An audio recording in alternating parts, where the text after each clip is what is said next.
جو اسٹوڈیو کے اندر بیٹھے ہوئے ہیں وہ بھی محفوظ نہیں ہے۔ پچھلے 3 سال میں 18 صحافی شہید ہو گئے ہیں۔ اس وقت بہت پاکستانی میڈیا جو ہے وہ دباؤ کا شکار ہے، بڑے بڑے صحافی کھڑے ہوئے نظر نہیں آ رہے، تو اس کی وجہ یہی ہے نا، لوگوں کو عدالتوں سے انصاف کی امید نہیں ہے۔ آپ جوڈیشل کمیشن بنائیں، اس کمیشن میں ہم آپ کو ایسے ایسے ثبوت پیش کریں گے کہ آپ کو آپ کے سوالوں کا خود ہی جواب مل جائے۔ کیا آپ نہیں جانتے کہ آج بھی پاکستان میں صحافیوں کے ساتھ کیا ہو رہا ہے؟ کیا آپ نہیں جانتے کہ اس وقت بھی پاکستان میں غیر اعلانیہ سینسرشپ ہے؟ ارشد شریف کو کسی ایسی عدالت کی ضرورت ہے کہ جو انصاف کا قتل نہ ہو۔ یار آج جسٹس عامر فاروق صاحب کی عدالت میں جو ارشد شریف صاحب کے مرڈر کی انکوائری کے لیے ہم نے جوڈیشل کمیشن بنانے کی جو درخواست دائر کی ہوئی ہے، اس کی کافی لمبی سماعت ہوئی ہے، اور اٹارنی جنرل منصور عوان صاحب جو ہیں انہوں نے یہ آرگومنٹ پیش کیا ہے جی کہ اگر جوڈیشل کمیشن بنا بھی دیا جاتا ہے تو اس جوڈیشل کمیشن کو کینیا میں ایکسیس نہیں ملے گی کیونکہ کچھ قانونی پیچیدگیاں ہیں۔ تو انہوں نے کہا جی کہ ابھی ہم حکومت پاکستان اور کینیا کی حکومت کے درمیان کچھ معاملات چل رہے ہیں، اور کوئی قانونی معاملات جب طے ہو جائیں گے تو پھر اس کے بارے میں سوچا جا سکتا ہے۔ ہمارا اس میں آرگومنٹ یہ تھا کہ سپریم کورٹ نے ایک سو موٹو ایکشن لیا تھا، 1.5 سال گزر گیا ہے، اس کی آخری ہیئرنگ پچھلے سال جون میں ہوئی تھی، معاملہ آگے نہیں بڑھ رہا۔ ارشد شریف کے قتل کے بعد بہت سے صحافی قتل ہو چکے ہیں، اور ایسا لگتا ہے کہ کوئی صحافیوں کو قتل کر لے، اغوا کر لے، ان پہ جھوٹا مقدمہ دائر کر دے تو اس کو کوئی پوچھنے والا نہیں ہے۔ مجھے پچھلی ہیئرنگ میں جسٹس عامر فاروق صاحب نے کہا تھا کہ آپ کورٹ کو ایک رپورٹ دیں کہ پچھلے 2 سال میں کتنے صحافی جو ہیں ان کی ٹارگٹ کلنگ ہوئی ہے، اور خاص طور پہ یہ سال 2024 میں کتنے صحافیوں کی ٹارگٹ کلنگ ہوئی ہے۔ تو میں نے کافی دن پہلے وہ رپورٹ جمع کروا دی تھی، آج میں نے کورٹ کو بتایا بھی ہے، تو یہ رپورٹ میرے ہاتھ میں ہے۔ اس سال 7 صحافی جو ہیں ان کو شہید کیا گیا، ان 7 میں 2 جو ہیں وہ پریس کلب کے پریزیڈنٹ تھے۔ صدیق بلوچ صاحب جن کو گاڑی میں بم پھینک کے شہید کیا گیا وہ خضدار پریس کلب کے پریزیڈنٹ تھے، اور خلیل جبران آفریدی صاحب جن کی ٹارگٹ کلنگ ہوئی ہے وہ لنڈی کوتل پریس کلب کے پریزیڈنٹ تھے۔ اور اس کے علاوہ ہم نے یہ بھی بتایا کہ جی اس سال 2 صحافی جو ہیں ان کو گولیاں ماری گئی ہیں، لیکن وہ خوش قسمتی سے بچ گئے ہیں۔ اس میں سکر کے حیدر مستوئی صاحب ہیں، ان کو 5 گولیاں ماری گئیں، اور ان کے ساتھ جو کیمرہ مین تھا اس کو گولی نہیں ماری گئی۔ تو جو حملہ آور تھے انہوں نے پوچھا اس کا کیا کرنا ہے، انہوں نے کہا اس کا آرڈر نہیں ہے۔ تو کیمرہ مین بچ گیا، اس کا آرڈر نہیں تھا، حیدر مستوئی کو 5 گولیاں مار دی گئی۔ تو ہم نے کورٹ سے یہ کہا کہ جی اگر ارشد شریف کے مرڈر کی انکوائری نہیں ہوگی تو اسی طرح صحافیوں کو شہید کیا جاتا رہے گا۔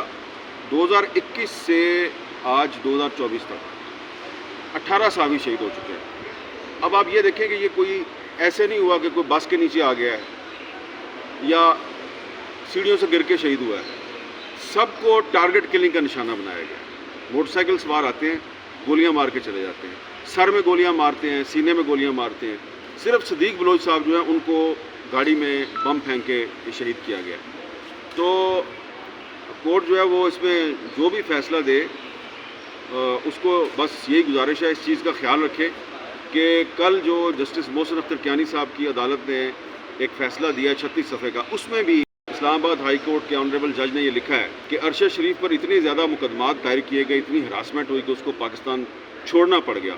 تو میرا پورے پاکستان سے سوال ہے، کیا آپ نہیں جانتے کہ آج بھی پاکستان میں صحافیوں کے ساتھ کیا ہو رہا ہے؟ کیا آپ نہیں جانتے کہ اس وقت بھی پاکستان میں غیر اعلانیہ سینسرشپ ہے؟ کیا آپ نہیں جانتے کہ آج بھی صحافیوں کو دھمکیاں دی جا رہی ہیں؟ گزشتہ ہیئرنگ میں آج بیرسٹر شعیب رزاق صاحب نے کورٹ کو بتایا کہ گزشتہ ہیئرنگ میں ارشد شریف صاحب کی اہلیہ اور ان کا بیٹا عدالت میں آئے، اور انہوں نے عدالت سے درخواست کی کہ ہم پارٹی بننا چاہتے ہیں۔ اسی شام کو شعیب رزاق صاحب کو میسج آیا فیملی کی طرف سے کہ ہم پارٹی نہیں بننا۔ اب آپ مجھے بتائیں کہ پہلے فیملی خود چل کے آتی ہے کورٹ میں کہ ہم نے پارٹی بننا ہے، اور پھر فیملی شعیب رزاق کو کہتی ہے کہ جی ہم نے پارٹی نہیں بننا۔ بہرحال ارشد شریف صاحب کی جو دوسری اہلیہ ہیں جویریہ صدیق صاحبہ، انہوں نے آج پٹیشن دائر کر دیا، وہ اس میں پارٹی بن رہی ہے۔ لیکن اب معاملہ جو ہے وہ ارشد شریف کا نہیں رہا۔ دیکھیں آپ ارشد شریف کی قبر پہ کبھی جائیں، وہاں پہ لوگوں نے کتبے لگائے ہوئے ہیں، بینرز لگائے ہوئے ہیں کہ اس آدمی کے ساتھ ظلم ہوا ہے، زیادتی ہوئی ہے، اس کو انصاف چاہیے۔ کہیں پہ کوئی کتبہ لگا ہوا ہے کہ ارشد شریف کو ایک غیرت مند وکیل کی ضرورت ہے،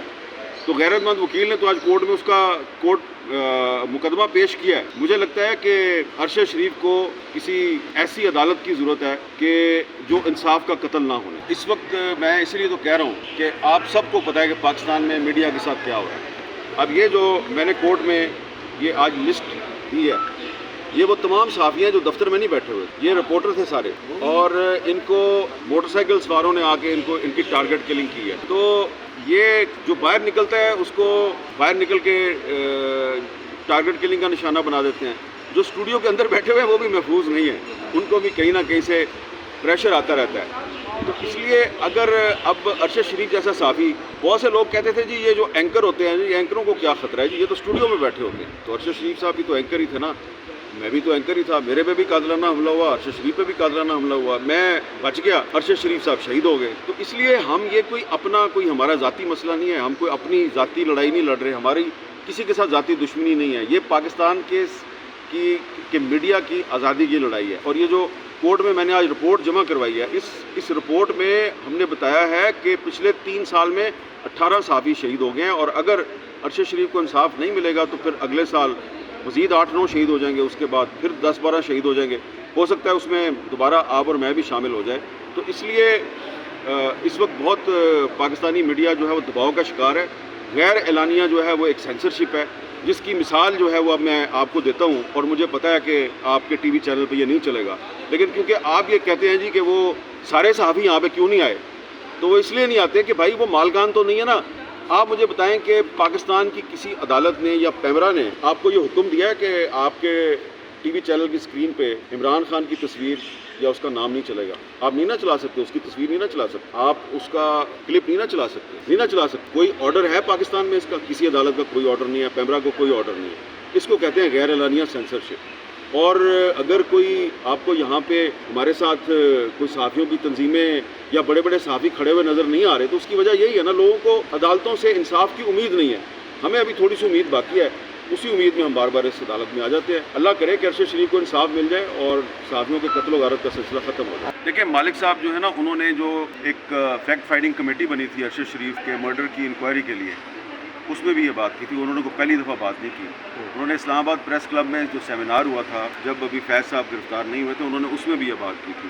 لیکن میں ابھی کسی کو بلیم نہیں کروں، میرا مسئلہ صرف یہ ہے کہ آپ جوڈیشل کمیشن بنائیں، اس کمیشن میں ہم آپ کو ایسے ثبوت پیش کریں گے کہ آپ کو آپ کے سوالوں کا خود ہی جواب مل جائے گا۔ بہت شکریہ سر، تھینک یو سر۔